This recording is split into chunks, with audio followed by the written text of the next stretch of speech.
Friends, welcome to Love Goals Academy. Thank you so much for joining us. तो आज मैं जिस इंसान के बारे में बात करने जाने वाला हूँ वो कॉलेज के फर्स्ट ईयर से ही मेरी इंस्पिरेशन रहे हैं और एक तरीके से मेरे आइडल भी रहे हैं। और आज मेरा ऑफिस भी उन्हीं के यूनिवर्सिटी के पीछे बनाया है मैंने, इसीलिए ताकि मैं जब भी अपनी बैल्कनी से बाहर खड़े होकर देखूँ तो मैं देखूँ एक इंसान का वो स्ट्रगल जो उन्होंने बहुत ही छोटे लेवल से शुरू किया था। तो कभी मान लो मैं मेरे अंदर की हिम्मत टूटे तो मैं वो बिल्डिंगें देखता हूँ और मुझे लगता है कि नहीं यार, अगर ये कर सकते हैं ना तो मैं भी कर सकता हूँ। ऐसा नहीं कि नहीं कर सकता मैं, क्योंकि मेरे हालात इतने बुरे नहीं थे जितने उनके थे।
कॉलेज के फर्स्ट ईयर मुझे याद है, मैं जब कॉलेज में आया था तो मतलब मैं पूरा शहर अलग और किटी यूनिवर्सिटी अलग, मतलब पूरा माहौल ही अलग, पूरा अलग माहौल। मतलब मुझे किटी यूनिवर्सिटी में आके ऐसा रियलाइज हो जाता था कि मतलब मैं उड़ीसा में नहीं हूँ, मैं कहीं अलग जगह पे आ गया हूँ। तो इतना बढ़िया माहौल था किटी यूनिवर्सिटी का और आज भी है, मतलब और लगातार ग्रो कर रही है यूनिवर्सिटी, लगातार ग्रो कर रही है। एंड उस समय जब मैं फर्स्ट ईयर में वापस गया अपने हॉस्टल में तो मैंने जाकर बताया कि भाई यार मैं आज उस यूनिवर्सिटी में घूमने गया था, बड़ी मस्त सी जगह होगी, ये क्या है, हमारे यहाँ तो इतना कहाँ, हम लोग जंगल में बैठे हुए हैं। तो मुझे फिर लोकल बच्चों ने बताया कि ये जो सर हैं इन्होंने मतलब बहुत ही ग्राउंड लेवल से शुरू किया है और मतलब बहुत ही हम्बल बैकग्राउंड से आए हैं, ये एकदम गांव में था इनका घर। तो उस समय मुझे इतना रियलाइज नहीं हुआ कि फिर मेरे को, बट स्टिल शॉकिंग था मेरे लिए वो चीज़ कि मतलब गांव से उठ के आया एक इंसान, उसने इतनी बड़ी यूनिवर्सिटी खड़ी कर दी। तो मतलब वो भी एक सुनने में ही एक अमेजिंग था। मतलब तब से मेरे अंदर क्यूरियोसिटी थी कि मुझे इनको जानना है, जहाँ कभी लाइफ में मौका मिलेगा तो कभी मिलूंगा, नहीं मिलेगा तो कोई बात नहीं, बट स्टिल एक डिज़ायर है मेरे अंदर आज भी कि मैं इनसे मिलूंगा कभी ना कभी। तो आज मुझे इनके बारे में वीडियो बनाने का मौका मिला, ये भी मेरे लिए बहुत बड़ा सौभाग्य है कि मैं इनके रिस्पेक्ट में कुछ बोल पा रहा हूँ। तो मैं अपने आप को बहुत ही मतलब अच्छा, मतलब मेरे लिए बहुत ही बड़ी अपॉर्चुनिटी ऐसा समझता हूँ मैं। तो सर की लाइफ बहुत ही स्ट्रगल बड़ी रही है।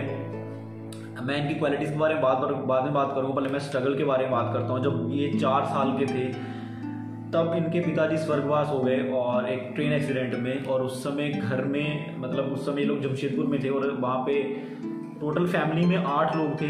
मतलब तब इनकी जो छोटी बहन थी वो 1 ही महीने की थी और सर जो से 4 साल के थे। तो फैमिली एकदम मतलब बहुत ही बुरी सिचुएशन में चली गई और इनकी मम्मी तो बहुत ज़्यादा शॉक्ड हो गई। बड़े भाई ने जाके बॉडी कंफर्म की इनके पापा की और कुछ समझ में नहीं आ रहा था क्या हो रहा है। मतलब उस समय इनके पापा ने लोन भी लिया हुआ था कुछ फैमिली को चलाने के लिए, बिकॉज इतनी ज़्यादा सैलरी नहीं थी, इतना ज़्यादा इनकम नहीं था उनका, तो उन्होंने कुछ छोटा सा लोन ले रखा था। स्टिल जिन लोगों से लोन ले रखा था इन लोगों ने, तो उन्होंने आके देखा कि फैमिली की हालत कितनी ख़राब है, इवन खाने पीने के भी पैसे नहीं बचे फैमिली के पास, तो उन्होंने कुछ खास बोला नहीं इन लोगों को। फिर वहाँ पे क्वार्टर छोड़ने के लिए बोला गया इनको, जो कंपनी की तरफ से मिला था। तो वहाँ पे कोई एक मतलब कोलीग थे जिन्होंने 6 महीने तक उनको रुकने के लिए वहाँ पे मतलब अपने घर के बाहर वरांडा और छोटा सा किचन दिया, तो 6 महीने तक ये वहीं पे रहे। और जो भी बाकी कोलीग थे उन्होंने थोड़ा सब्जी वगैरह, और मतलब कितनी देर तक कोई किसी को सपोर्ट करे, अब चलो फिर भी उन्होंने थोड़ी देर तक सपोर्ट किया। देन वहाँ से ये सारी फैमिली कालराबांका नाम के गांव में जो कटक डिस्ट्रिक्ट के अंदर है, सो वहाँ आए।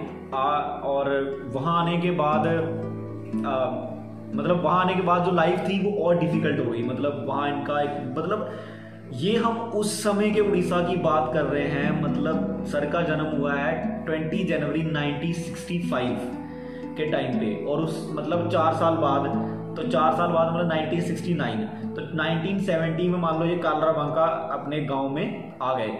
उस समय उड़ीसा की कंडीशन, आज भी उड़ीसा की कंडीशन इतनी गंदी बुरी है कुछ कुछ गाँव में। मतलब आज नवीन पटनायक जी की वजह से और उनके पिताजी बिजू पटनायक की वजह से उड़ीसा की पूरी उन्होंने तस्वीर बदल दी है। बट स्टिल उस समय की बात कर रहे हैं हम लोग, जिस समय ऑल ओवर इंडिया में भी इतनी डेवलपमेंट नहीं हुई थी। तो उस समय मतलब वो गांव बहुत ही मतलब अंडर डेवलपमेंट था। आज भी उड़ीसा के आप गांव जाके देखो, आपको मिट्टी के घर और वो छाल से बनी हुई छतें मिल जाएंगी। मतलब जो एकदम हम लोग गांव देखते हैं ना फिल्मों में, पुराने गांव देखते हैं वैसे वाला गांव। और इनके घर की हालत बहुत ख़राब थी। ऐसा नहीं था कि वो बहुत ही सुंदर और बहुत ही टिकाऊ घर था जो तूफानों को लड़ सकता था। सो गाँव बदलते ही सबसे बड़ा चैलेंज था फैमिली के लिए अपने लिए खाना अरेंज करना। माँ आसपास घरों से थोड़ा बहुत मतलब जैसे राइस वगैरह अरेंज करती थी, और मतलब वो जंगली साग होता है तो वो लेके आती तोड़ के इनके लिए खाने के लिए। मतलब दिन के 3 टाइम का खाना नहीं था इनके पास। एक टाइम खाली दिन में अगर एक टाइम खाना मिल गया तो बहुत बड़ी बात थी। बिकॉज कोई बच्चा इतना बड़ा नहीं हुआ था कि वो जाके जॉब करे या परिवार के लिए अर्निंग करे। तो फिर उनकी माता जी ने क्या किया कि जो बड़े बच्चे थे उनको रिलेटिव से घर भेज दिया ताकि सब लोग पल जाएं अच्छे से। बड़े बच्चे होंगे, अगर बच्चे से पल जाएंगे तो अच्छे से जॉब कर पाएंगे। ऑब्वियसली पेरेंट्स सोचते ही हैं। तो खैर उस समय इनके मतलब रिलेटिव्स ने भी इस तरीके से इन लोगों को सपोर्ट किया। तो सर और इनकी छोटी जो बहन है इति सामंता जी, वो साथ में रहे। तो उसके बाद एक बार की बात है कि मतलब गांव में सर जगन्नाथ जी के बहुत अच्छे भक्त हैं। मतलब मैंने सुना था कि ये हर महीने जगन्नाथ टेम्पल जरूर जाते हैं। और यही एक रीज़न है कि शायद ये स्टोरी एक रीज़न है कि इनके इतना ज़्यादा भगवान से अटैच होने का और वो इतना इनक्रेडिबल चीज़ें कर पा रहे हैं। तो एक्चुअली में जितने भी आप बड़े बड़े लोग देखो, जितने भी आपने ऐसे लोग देखे जिन्होंने लाइफ में और सोसाइटी में कुछ अमेजिंग करके दिखाया है, उन लोगों का भगवान के ऊपर फेथ बहुत स्ट्रॉन्ग रहा है। तो ये वो स्टोरी थी जिसने सर का भगवान के ऊपर फेथ बहुत स्ट्रॉन्ग किया। तो क्या हुआ था एक बार तूफान, मतलब उड़ीसा में तूफान आया था उस समय। तो मतलब अब घर की हालत इतनी अच्छी थी नहीं, तो रात भर तूफान चला। और तूफान में नेचुरली बच्चे डरते हैं, तो सर मतलब बहुत डर गए थे कि क्या करें मतलब। और पूरा पानी गिर रहा है छत से। तो माँ को गले लगा के बैठे हुए थे। तो तब माँ ने बोला कि जगदीश सब ठीक कर देगा। तो उन्होंने पूछा कि जगदीश कौन है जगदीश कौन है। उनको लगा शायद कोई मतलब किसी आदमी की बात हो रही है। तो उनकी माँ ने बोला, उनकी माता जी ने बोला कि नहीं ऐसा नहीं है, जो जगन्नाथ जी हैं वो हर किसी की रक्षा करते हैं। तो तुम जगन्नाथ जी का नाम लो, वो जरूर तुम्हारी रक्षा करेंगे और हमारे साथ कुछ नहीं होगा। मतलब इनको डर था कि इतना जोर से तूफान चल रहा है और इतना ज़्यादा बारिश हो रही है कि कोई पेड़ ना हमारे घर पे ऊपर गिर जाए, तो गिर गया तो हम रातों रात ख़त्म हो जाएंगे। तो वो उस समय मतलब जितनी ज़ोर से बारिश तेज़ हो रही है उतनी ज़ोर से नाम ले रहे हैं भगवान का कि भगवान हम किस तरीके से बच जाएं। तो रात को बहुत ही बड़ा पेड़ इनके घर के पास गिरा। तो जब इन्होंने सुबह उठ के देखा हल्की हल्की बारिश हो रही थी और पेड़ कुछ इंच दूर इनके घर से गिरा था। तो तब इनका फेथ बहुत स्ट्रॉन्ग हो गया भगवान में भी। हाँ नहीं यार, भगवान कितने अच्छे हैं कि उन्होंने हमें मतलब इस बुरी स्थिति में हमें बचा लिया। तो उस समय जो भी बारिश के बाद जो मतलब वहाँ पे नारियल गिरे हुए थे और जो एक केले का पेड़ गिर गया था उनके घर के पास, तो केले इकट्ठे किए, फिर केले के अंदर का जो हिस्सा होता है उसको इकट्ठा किया। मतलब उस रात की सिचुएशन ऐसी थी कि मतलब जो इनकी माता जी ने इनके लिए चावल रखे हुए थे, मतलब रात को गीले चावल थे इनके लिए खाने के लिए, और वही साग, और जो मूढ़ी रखी थी मूढ़ी भी गीली हो गई थी। तो मतलब रात को खाने के लिए खाना भी नहीं था। तो रात भर भूखे पेट इन्होंने पूरे तूफान की रात भी झेली है। जो लोग उड़ीसा में मैंने रिसेंटली 2 तूफान देखे हैं उड़ीसा में, और मैंने देखा है कितनी बुरी हालत हो जाती है उड़ीसा की जब कोई तूफान आता है। और उस समय में सोचो हमारे पास तो खाना पीना होता है, हम लोग अच्छे घरों में रह रहे होते, अच्छे कमरों में रह रहे होते, तो हमें इतना पता नहीं चलता। बट वो फेज देखना कि यार खाना नहीं है, भूखे हैं और तूफान चल रहा है, आपके घर की छत ही उड़ जाएगी किस समय ये भी गारंटी नहीं है, और आप बस भगवान को याद कर रहे हो और भगवान पे निर्भर हो रहे हो, डिपेंड हो रहे हो कि भगवान आपकी रक्षा करेंगे। और उसमें भी आप जब नारियल इकट्ठे करते हो तो आप पड़ोसियों के बारे में सोचते हो कि मुझे वो नारियल इकट्ठे करके उसमें से कुछ पड़ोसी को दे देते हैं, बिकॉज उनको लगता था कि ये दूसरे के नारियल है, मैं नहीं ले सकता। मतलब इतने ज़्यादा बचपन से इतने ज़्यादा हम्बल थे। तो जब मतलब एक बहुत ही अमेजिंग इनकी मेरे को स्टोरी मिली थी कि जब वो स्कूल गए पहली बार, तो अपने दोस्तों के साथ खेलते खेलते मतलब ऐसे ही नाचते खेलते स्कूल तक पहुंच गए। तो वहाँ हेडमास्टर ने इनसे पूछा कि अरे तुम्हारा नाम क्या है? तो इन्होंने बोला मेरा नाम सुकुता है। सुकुटा ऐसे मतलब उड़िया में छोटे निकनेम रखते हैं, तो मोरा नाम सुकुटा तो उन्होंने बोला अरे ये कौन सा नाम है तुम्हारा? भोलो नाम, अच्छा नाम बताओ, अपना पूरा नाम बताओ। तो पूरा नाम तो मुझे पता नहीं है। तो वहाँ उन्होंने हेडमास्टर ने इनको नाम दिया अच्युतानंद, और उन्होंने साइड में बोला सामंत। अच्युत सामंत इनका नाम जो पड़ा, तो वहाँ से इनके उस नाम की बिगनिंग हुई। और ये अच्युत भगवान विष्णु का नाम है, जिसका मतलब होता है इमूवेबल, अनचेंजेबल, जिसको चीज नहीं किया जा सकता, जिसको हिलाया नहीं जा सकता। तो सही में ये अपनी लाइफ के अंदर इनकी जो डिटर्मिनेशन थी कोई हिला नहीं सका उस चीज़ को। मतलब इन्होंने इतना ज़्यादा स्ट्रगल किया है जिसके बारे में हम आगे बात करेंगे। तो वहाँ से इनको नाम मिला। फिर उन्होंने अपनी जो प्राइमरी स्कूल को पास करने के बाद इनकी हायर एजुकेशन रघुनाथ स्कूल में पास हुई, जो इनके घर से 8 किलोमीटर दूर है। तो डेली 8 किलोमीटर चल के जाना, फिर चल के वापस आना, और फिर घर में आके इनका सबसे पहला जो बिजनेस था वो था पूरे गांव में जाके लकड़ियाँ इकट्ठी करना, और फिर वो गांव में जाके बेचना और वहाँ से कुछ अर्निंग करना। फिर उसके बाद इन्होंने गांव में मतलब एक बॉइल्ड राइस होते हैं, मतलब बॉइल्ड राइस बनाते हैं, पैडी को लेके बॉइल्ड राइस बनाते हैं। तो उसका काम शुरू किया अपनी मम्मी के साथ मिलके, और उसको मतलब घर से लेके आना। जैसे हम लोग चावल को जो मतलब गाँव के लोग हैं उनको पता होगा इस चीज़ के बारे में कि चावल को जब चावल का छिलका उतारते हैं तो उससे पहले आके यहाँ पे बॉइल्ड राइस बनाते हैं। उनको पहले बॉइल्ड करके सुखाते हैं, फिर उनको छांटते हैं, फिर ऐसे करके उनके चावल निकाल के पूरा साफ करके, मतलब काफ़ी दिनों की मेहनत के बाद फिर वो चावल को करके गांव वालों को वापस करते थे। तो उससे कुछ अर्निंग होती थी, पर जो उसमें जो टूटे चावल बच जाते थे उसको फैमिली खाती थी। फिर इसके बाद इनका तीसरा बिजनेस इन्होंने स्टार्ट किया। फिर अपने घर के पीछे इन्होंने सब्जी लगाना शुरू किया, सब्जी बेचना शुरू किया। और तब भी मतलब, और आज जो चल रहा है ना ऑनलाइन डिलीवरी का सिस्टम सब्जी का और बाकी सब चीज़ों का, तो ये इन्होंने उस समय गांव में शुरू कर दिया था, बट फ्री ऑफ कॉस्ट। उस समय free of cost service start करी थी उन्होंने अपनी ऑनलाइन सर्विस की। तो उस समय गांव में जो औरतें सब्जी लेने नहीं जा पाती थी मंडी में, तो उनके लिए सब्जी लेके आते थे, और कभी उनसे कभी चार्ज नहीं किया उन्होंने। एक हम्बल और रिस्पेक्टिव वे में वो उनको ला के देते थे, ताकि जो उनकी मतलब माता जी हैं जो उनको अच्छा लगे। सो इसके बाद इनकी ग्रेजुएशन हुई SCS कॉलेज पुरी से, और इन्होंने अपनी जो पोस्ट ग्रेजुएशन है केमिस्ट्री में कंप्लीट करी उत्कल यूनिवर्सिटी से। सो इनको तुरंत असिस्टेंट प्रोफेसर की नौकरी मिल गई थी एक प्राइवेट कॉलेज में, जो इन्होंने 10 साल तक की। बट कुछ लाइफ में ऐसा था जो इनके अंदर रह गया।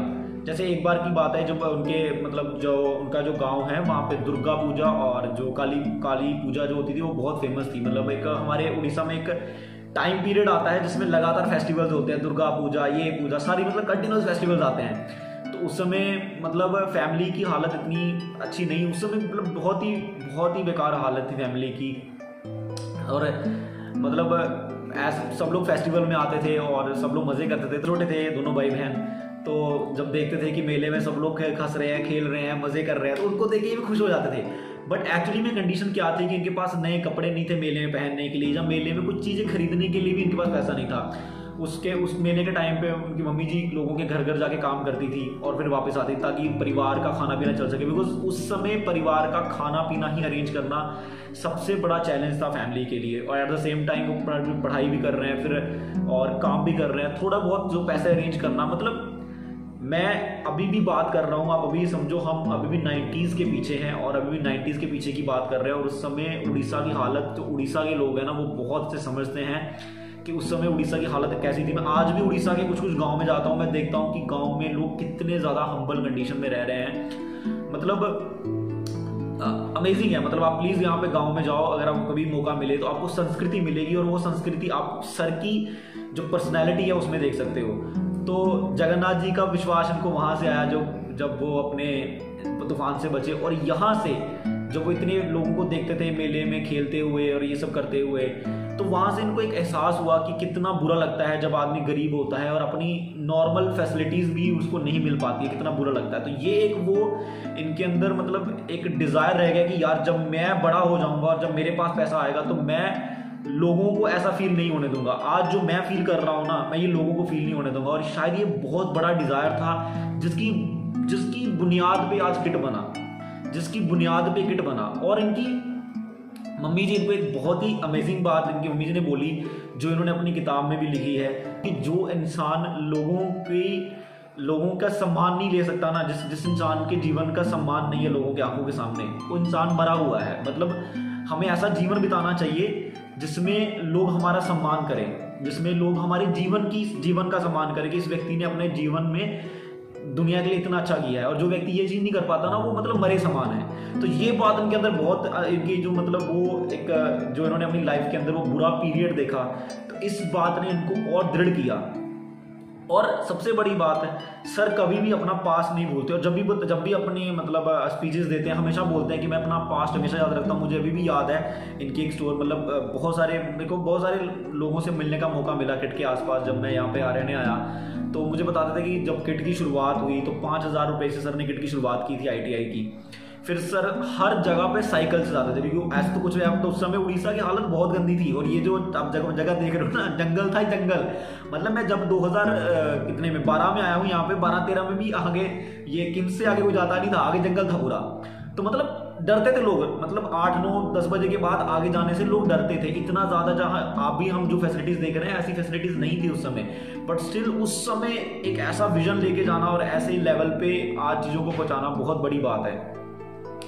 तो साइकिल पे जाते थे हर जगह सर, मतलब क्योंकि इतने सारे लोगों से बात करना, मिलने जाना, और मतलब एक ऑर्गेनाइजेशन खड़ी करना कोई आम बात नहीं है। एक बंदा दुकान खड़ी करे ना तो उसको कितनी मेहनत करनी पड़ती है, पर यहाँ पे एक ऑर्गेनाइजेशन खड़ी हो रही थी। तो सर एक बार बताते हैं कि उनको मतलब जब साइकिल के बाद उनको जो पहली बाइक दी जिन्होंने, तो मतलब वो आज भी उस बाइक को उनके पास है। आज भी बाइक उन्होंने उस बाइक की आज भी रिपेयर करवा के इतनी मेंटेन की हुई है बाइक, आज भी पहले किक पे वो बाइक स्टार्ट हो जाती है। मतलब आज भी वो उस पल को याद करते हैं कि अगर आज ये इंसान ने मुझे बाइक नहीं दी होती तो शायद मैं इतनी बड़ी किट यूनिवर्सिटी खड़ी नहीं कर पाता। फिर वो बताते हैं कि जब किट की IITI के शुरुआती दिनों में PK साहू सर जो उनके मतलब फाउंडर मतलब जो पार्टनर थे इनके, तो उस समय ये दोनों मिलके जाते थे मतलब बंगाल, मतलब महीने में 3-4 बार तो जाना रहता ही था इनका बंगाल, और हमेशा जनरल डब्बे में ट्रैवल करना, बिकॉज 5,000 से वो ITI शुरू की है और इतना फंडिंग नहीं है। उसमें स्टूडेंट भी ज़्यादा नहीं, 10-12 स्टूडेंट से इन्होंने स्टार्ट किया था वो। तो मतलब बहुत ही ग्राउंड लेवल से, मतलब जॉब छोड़ के इतने ग्राउंड लेवल से एक नई ऑर्गेनाइजेशन स्टार्ट करना बहुत ही बड़ा चैलेंज था। बट स्ट्रेंथ इसीलिए थी क्योंकि लाइफ में इतना बुरा देख लिया था कि थोड़ा सा अच्छा होने पे बहुत अच्छा लगा वो। तो इस तरीके से था वो।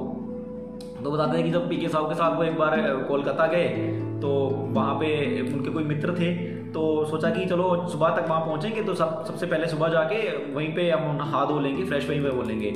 तो जब वो कोलकाता में उस समय बहुत ज़्यादा बारिश हो रही थी, तो किसी तरीके से 1.5 किलोमीटर तक चल के ये उनके घर पे पहुँचे और देखा कि वो उनका घर बस्ती में है और वहाँ पे अच्छी फैसिलिटी भी नहीं है, कोई नहाने धोने की कुछ नहीं है वहाँ पे। फिर वहाँ से 1.5 किलोमीटर चल के वापस आए, नदी में नहाए, और फिर नदी में नहा के पूरा जो भी है उनका सामान वगैरह कलेक्ट किया। तो आते आते उन्होंने PK साहू सर से पूछा कि अरे तुमने यार रूम बुक क्यों नहीं कर लिया, 500 रुपये में रूम बुक हो जाता। तो उन्होंने बताया कि यार हमारा जो सामान है इसको खरीदने के पैसे हम कितनी मुश्किल से अरेंज कर रहे हैं, ऊपर से 500 रुपये अरेंज करेंगे, ऐसा मतलब पॉसिबल ही नहीं था। तो इसीलिए मैंने ऐसा किया।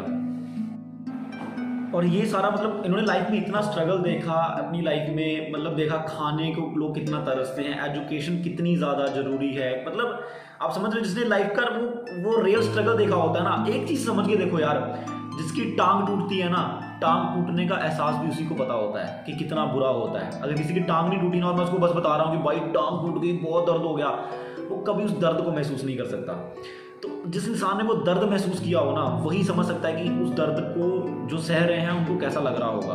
तो यही एक वजह है कि आज किस जो है, और जो इनका आर्ट ऑफ गिविंग, जो इनका पूरा जो इन्होंने कल्चर स्टार्ट किया है, वो आज पूरे वर्ल्ड में सराहा जा रहा है, और इनको इतना ज़्यादा सम्मान दिया जा रहा है इस चीज़ के लिए, बिकॉज ये रियली में लोगों की लाइफ में वैल्यू ऐड कर रहे हैं। मतलब इतने आज भी इस पोजीशन पे पहुंचने के बाद इनकी इतनी हम्बल एक्टिविटीज़ हैं कि जैसे रिसेंटली एक फैमिली का एक्सीडेंट हुआ था और उनको पता चला, और उन्होंने तुरंत उस फैमिली को पैसे दिए, उनके पूरी फैमिली में जॉब दी। फिर एक रिसेंटली एक जगह पे हुआ था, एक एक्सीडेंट हुआ था कि मतलब 3 बहनें थी और उनके पेरेंट्स की डेथ हो गई, पापा कुछ देर पहले ही गुजर गए थे। फिर उनकी मम्मी भी गुजर गई। तो सबसे बड़ी बहन बीटेक कर रही थी और दोनों छोटी बहन अभी स्कूल में थी। तो बड़ी बहन को भी उन्होंने जॉब दी, छोटी बहनों को अपने जो केस पूरी है उसमें उन्होंने रखा। तो मतलब हमेशा अपने बंदों को लगा के रखते हैं पूरे ऑल ओवर उड़ीसा में कि जहाँ जैसे भी न्यूज़ मिलती है ना, किसी के साथ कुछ बुरा हो रहा है तुरंत बताओ, और ये तुरंत अपनी वहाँ पे जो सपोर्ट होती है वो भेजते हैं। मतलब इतना ज़्यादा लाइफ का एक ही फोकस है, इनका एक फोकस है लाइफ का कि भाई मुझे लोगों का भला करना है। द आर्ट ऑफ गिविंग, मतलब ये आर्ट ऑफ गिविंग है ना जो इन्होंने अपने लाइफ का लक्ष्य बना लिया कि जब तक मैं जीऊंगा ना मैं लोगों के लिए अच्छा करूंगा। और एक वास्तविक में एक अगर आपको बेस्ट एंटरप्रेन्योर बनना है तो आपको सर की लाइफ से सीखना चाहिए। आज ये वीडियो डालने का मेरा मेन कंसर्न यही है कि अगर आपको बेस्ट एंटरप्रेन्योर बनना है कि आप सर से सीखो। 100 से भी ज्यादा एंटरप्रेन्योर खड़े किए हैं सर ने।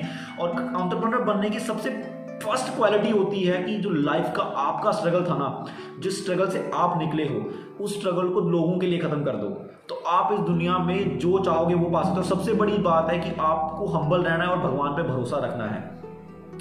ये सबसे बड़ी क्वालिटीज हैं जो एक एंटरप्रेन्योर में, जो बंदा बड़ा बिजनेसमैन जब बड़ा कुछ करना चाहता है अपनी लाइफ में, ये वो क्वालिटीज है जो एक इंसान के अंदर होनी चाहिए। तो आज किसके अंदर 30,000 से भी ज़्यादा बच्चे पढ़ रहे हैं, मतलब छोटी LKG क्लास से लेके अब जितनी भी ग्रेजुएशन तक, और कितने स्पोर्ट्स करवाए जा रहे हैं। मैं खुद यहाँ पे देखता हूँ कि कितना अच्छा, कितना वेल मेंटेन्ड एटमॉस्फेयर है बच्चों के लिए। मतलब इतना एक मिडिल क्लास आदमी भी अफोर्ड नहीं कर सकता है जितना अच्छा जो एटमॉस्फेयर है और जो इतनी अच्छी एजुकेशन जो आदिवासी बच्चों को दी जा रही है। अमेजिंग है, अमेजिंग, मतलब रियली अप्रिशिएट करने वाली चीज है ये।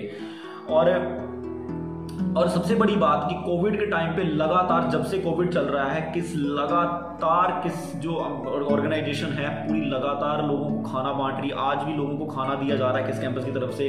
और उस समय जब कॉलेज स्कूल बंद हुए और जब सारे बच्चे घर वापस गए, सर ने बसें भिजवा के सारे बच्चों के घर उनका खाना भिजवाया और उनकी बुक्स भिजवाई कि बच्चों की एजुकेशन नहीं रुकनी चाहिए। बहुत बड़ी बात है।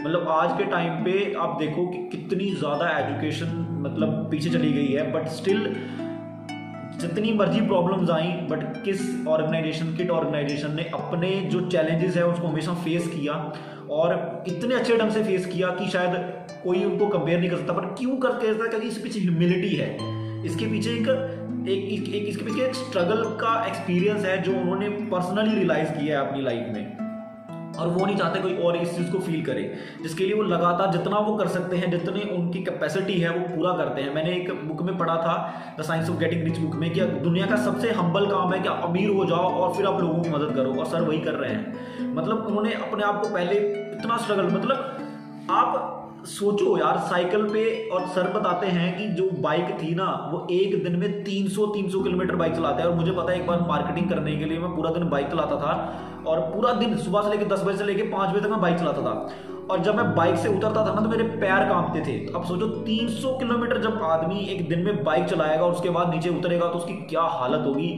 करके। भैया बातों से नहीं स्ट्रगल का पता चलता, जब आदमी स्ट्रगल करता है ना उसको पता होता है कि स्ट्रगल की फीलिंग कैसी होती है, उसको पता होता है कि छोटी छोटी चीज़ों की कीमत कैसी होती है, उसको पता होता है ये चीज़ का। तो जो भी हो, सर की मेहनत की वजह से आज उनको 50 से ज़्यादा इंटरनेशनल और नेशनल अवार्डों से सम्माना गया है, 200 से ज़्यादा स्टेट लेवल अवार्ड से सम्माना गया है, और वो पहले ओडिया हैं जो UGC IACT के मेंबर हैं। वो मेंबर ऑफ पार्लियामेंट है लोकसभा के बिजू पन्नायक दल की तरफ से। But the main achievement is कि इन्होंने लाखों लोगों की लाइफ, इनकी जो सबसे बड़ी अचीवमेंट है ना वो ये है कि इन्होंने लाखों लोगों की लाइफ बदली है, और आज भी लाखों लोगों की लाइफ बदल रहे हैं। 15,000 से ज़्यादा एम्प्लॉई हैं किट में जो काम कर रहे हैं अभी, और करीब 1.5 लाख लोगों को इनडायरेक्ट जो एम्प्लॉयमेंट है वो दे रहे हैं। आज भी किट में देखो कितनी ज़्यादा कंस्ट्रक्शन चल रही है और कितने ज़्यादा मजदूर काम कर रहे हैं जो इनडायरेक्ट तरीके से उनको एम्प्लॉयमेंट्स मिल रही हैं। और सबसे बड़ी बात किट की जो मतलब जो कोविड के टाइम की किट की बात है जो करी जाए, और कितने सारे ऑर्गेनाइजेशंस हैं जिसमें टीचरों को जॉब से निकाल दिया गया, कितने टीचरों को अपनी जॉब से हाथ देना पड़ा, पर किट एक ऐसी ऑर्गेनाइजेशन है, इतना दान करने के बाद आज भी लगातार किट जो है वो लोगों की भलाई के लिए काम कर रहा है। बट एक भी फैकल्टी नहीं निकाला है इन्होंने, एक भी फैकल्टी नहीं निकाला है। और मैं हमेशा बैठा रहता हूँ बालकनी में और मैं देखता हूँ कि कितने सारे नए सिक्योरिटी गार्ड आ रहे हैं हर महीने, कितने लोगों को ये लोग दोबारा, मतलब आज के टाइम पे भी कितने लोगों को ये जॉब दे रहे हैं। तो मैं आप लोगों से ये रिक्वेस्ट करूंगा कि इनकी स्टोरी और इनके बारे में जानिए और थोड़ा पता कीजिए, गूगल में जाइए, यूट्यूब पे सर्च कीजिए।